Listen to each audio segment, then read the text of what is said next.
Hi everyone, this is Dr. Mike, host of the free iTunes podcast, enjoying a cup of coffee and giving you another Saving Savvy episode.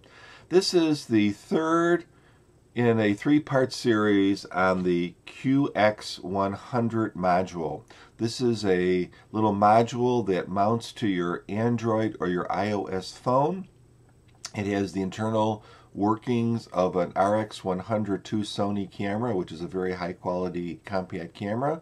And we're going to look at some photos and see some of the limitations and some of the real strengths of this camera. This camera is almost exclusively automatic. There are some very limited manual functions. If you want to know more about the hardware, please see my review there. And if you want to know more about the low light performance, video performance, see my review there. So let's kind of dig into some of these pictures and I'll give you my honest opinion of the pictures and the limitations of the camera. Oh, I wanted to actually tell you, if you don't want to watch all this, here's the bottom line. The overall quality of the pictures is often near DSLR-like, much more like a DSLR rather than a compact camera. It has amazingly good high ISO performance, I think better than some older DSLRs. The automatic functions often work quite well, but sometimes they don't work in the way that you want them to, which is unfortunate because you don't have a lot of manual functions. The focus typically works okay, but there's sometimes problems with that. The macro, you can get moderately close and it works pretty well, but just because this is a kind of the geometry between the lens and the sensor, you just can't get super close like you might with a compact camera or with the DSLR with a macro lens. The kind of the software within either the camera or the phone, wherever the software is residing, tends to take pictures that are fairly neutral in color at a kind of a normal sharpness. Normally I tend to kind of push up the color a little bit, and I tend to push up the sharpness a little bit. I think they chose these settings strictly because it gives you latitude post-production. It would be great to have a flash, but there are some ways around that. And I would really recommend that you consider to tweak the photos in a photo editor to get the most out of this camera, which can do amazing shots. I don't think this camera is very good for sports at all. I'll show you some photos of that.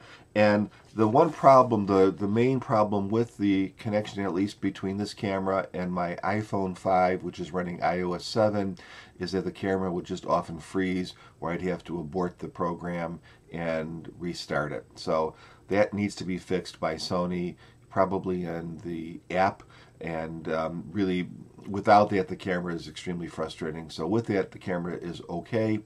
So let's take a look at some of the shots. This just shows you the camera at its widest angle, 28mm equivalent, and kind of a nice wide angle shot. And then we bring it into the equivalent of 100mm just to give you an idea of what a close-up looks like. Here's a shot just taken with normal light at f1.8.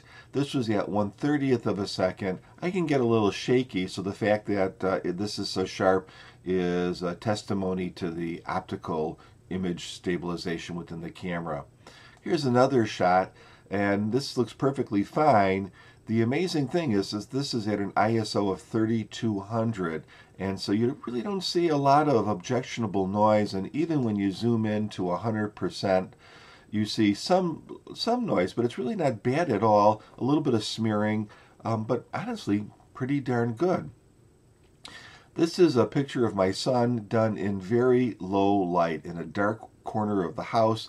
This was in the super or the superior auto function, and it took a series of pictures and it stacked them, and not bad at all really. And again, with a little tweaking in a photo editor, you get a little bit better, brighter picture. Here's the owner of the house, and I put this one in because the camera chose an ISO of 1250. Again, you're not seeing a lot of noise even in her dark fur.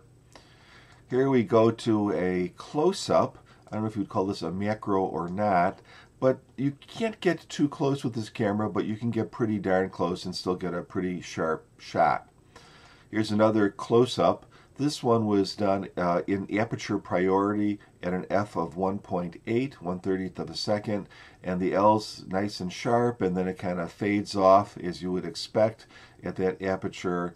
Not bad at all. Cranked up the f to 5.6 here to get a little greater depth of field.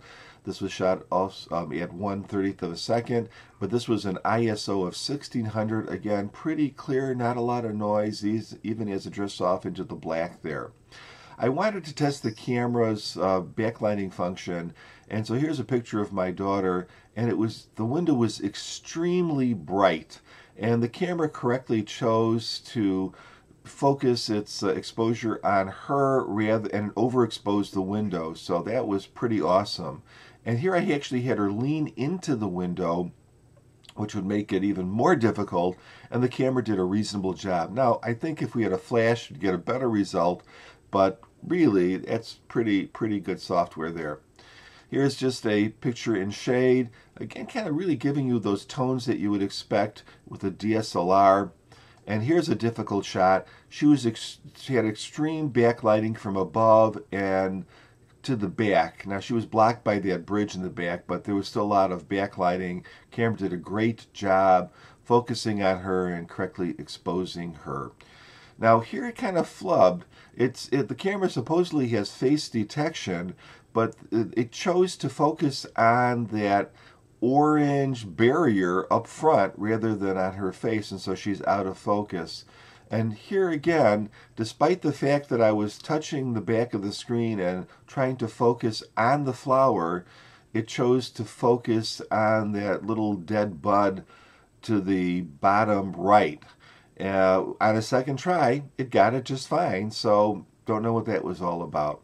Here's some indoor flowers, did a fine job focusing and good color rendition. I think you would have gotten a little more pop with a flash, just a little whisper of a fill flash, but you can kind of simulate that in software just by adjusting some of the brightness controls, for instance.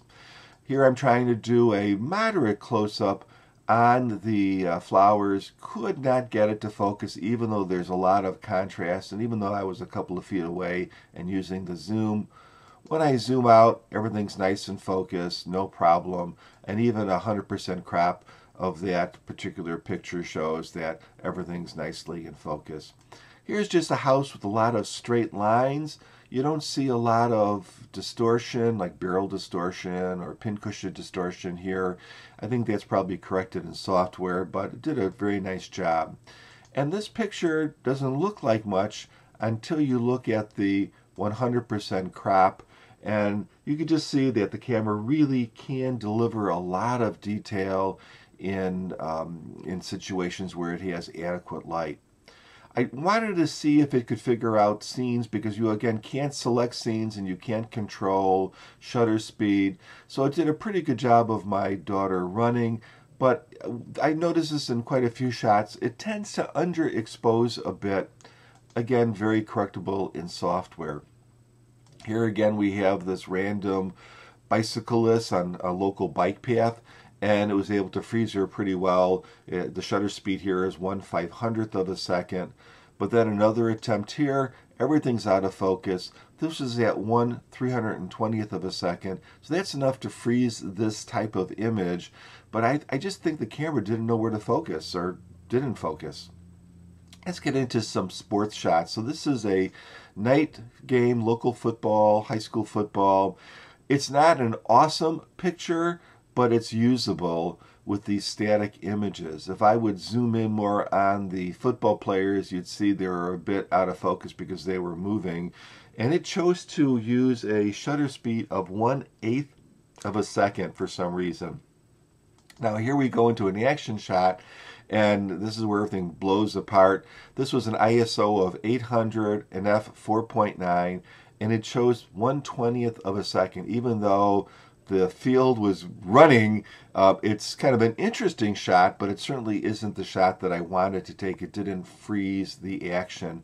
And by contrast, here we have a picture from my iPhone 5. Certainly not a very good shot either. A lot more noise, really just terrible detail. But the camera was able to figure out and froze these flag people during the halftime show.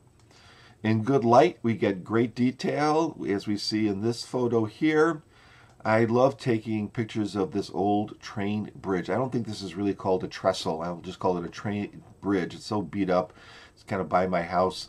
And if you do 100% crop, again, great detail, really fine, almost DSLR-like in its quality, as is this picture of this rotting log where you just have a lot of dynamic range and looks very good indeed.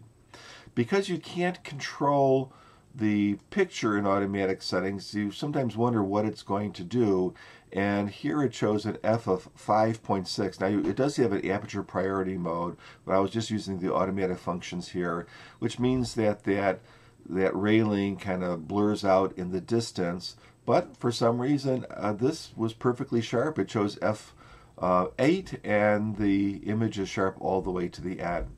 Another very tough test for any camera. This was an extremely bright sky with very dark buildings. And what I'm doing is you can see that it correctly exposed the sky and the buildings are underexposed. What I would say, I actually used the Superior Auto or Super Auto here, and I was hoping it would take a bunch of shots and do like an HDR thing. It really only took one shot. And I guess if it had to take just one shot, I would prefer this shot because the sky's not blown out. And then here again in software, it's pretty easy to brighten up those apartment buildings and to make the picture look more in balance. Here I was playing around with the exposure compensation, and I know this is way overexposed. It's actually kind of hard to use the exposure compensation on the back of the screen, and they need to improve that little slider a little bit. But you can use it. Exposure compensation only works in program mode and in aperture priority mode. It does not work in any of the automatic modes. Here's just some decorative grass, and I did 100% crop on that just to show that you have quite a bit of detail with that grass, and really just with that 20 megapixels and the great lens and the bigger sensor, it does a pretty awesome job. Well, so there are some photos that you can look at. Again, I already told you what the strengths and limitations that I think the camera has. The biggest problem is it needs to fix the freezing problem in iOS 7. I don't know if it's doing that in other software iterations of iOS or in Android. It may or may not be. Overall, a very promising and incredibly innovative design. So my hat's off to Sony.